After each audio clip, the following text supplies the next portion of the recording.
Hello বন্ধুরা, আসসালামু আলাইকুম। সবাই কেমন আছেন? তো নতুন আরো একটি ব্লগে সবাইকে স্বাগতম জানাচ্ছি। তো আজ হলো রমজানের 25 রমজান। তো আমার বাড়িতে আজকে আমরা বিরিয়ানি রান্না করব, মানে বিরিয়ানি দিয়ে আজকে ইফতারি হবে। তো সকাল থেকেই লেগে পড়েছি বিরিয়ানি প্রিপারেশনে। তো এখানে আমি ফ্রেশ গরুর গোস্ত নিয়ে নিয়েছি এবং এর সাথে সব মশলা একসাথে মিশিয়ে নিচ্ছি।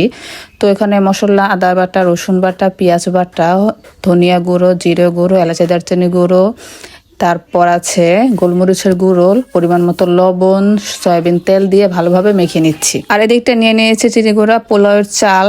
আর এখানে আমি 1.5 থেকে 2 ঘন্টা গরু গোস্তটাকে ম্যারিনেট করে রেখে এখন আমি কুকারে চড়িয়ে দিচ্ছি গোস্তটা সেদ্ধ হওয়ার জন্য। আর রমজানের মধ্যে একটা দিন কিন্তু আমরা এভাবে ঘরোয়াভাবে নিজেদের মতো করে বিরিয়ানি রান্না করে সবাই মিলে খাই। তো জিনিসটা আমার কাছে ভালোই লাগে। আমরা শুরু থেকে এরকমভাবেই করে আসছি।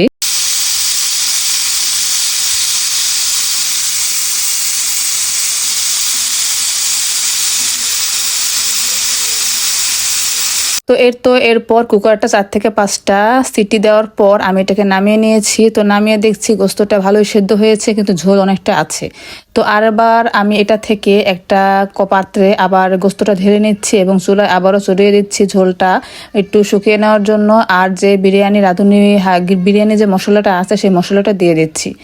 আর আমি কিন্তু প্রথমেই বলে নিয়েছি যে আমরা কিন্তু আমাদের মতো করে বাড়ি থেকে কিছু মশলা দিয়েছি এবং বাজার থেকে কিনে আনা মশলা মিক্স করে একসাথে করে আমরা রান্না করছি। আর আমরা অতিরিক্ত কোনো মশলা এখানে ইউজ করিনি। তো এরপর আমি এক ডেকচি গরম পানি করে নিয়েছিলাম আগে, তো সেটা স্কিপ করেছি।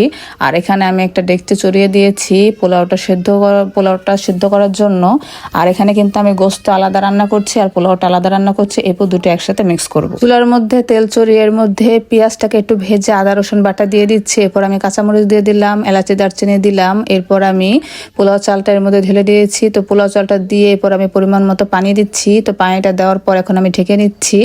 আর এখানে এই তো গরুর গোস্তটা, তো চালটা কিছুটা সেদ্ধ হয়ে আসলে পানিটা শুকিয়ে আসলে কিন্তু এই গরুর গোস্তটা এটার সাথে আমি মিক্স করে নেব।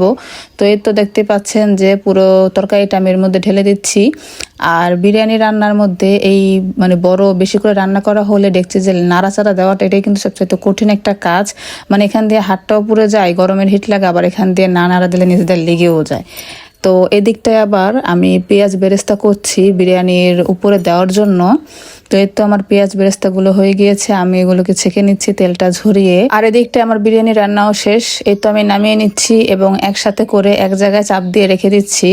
তো এই তো বিরিয়ানি কিন্তু বাড়াবাড়ির কাজ শুরু হয়ে গিয়েছে। আর আমাদের বাড়িতে কিন্তু সারা রমজান মাস জুড়ে আমাদের বাড়ির মানুষ ছাড়াও বাইরের অনেকগুলো মানুষ থাকে, সেটা আপনারা কম বেশি যারা ভিডিওগুলি দেখেন তারা অবশ্যই জানেন। এদিকটা বিরিয়ানি খেতে এসে দেখি একটা আতাফল পেকে আছে, তো সেটাও কিন্তু আমরা সবাই মিলে খাচ্ছি।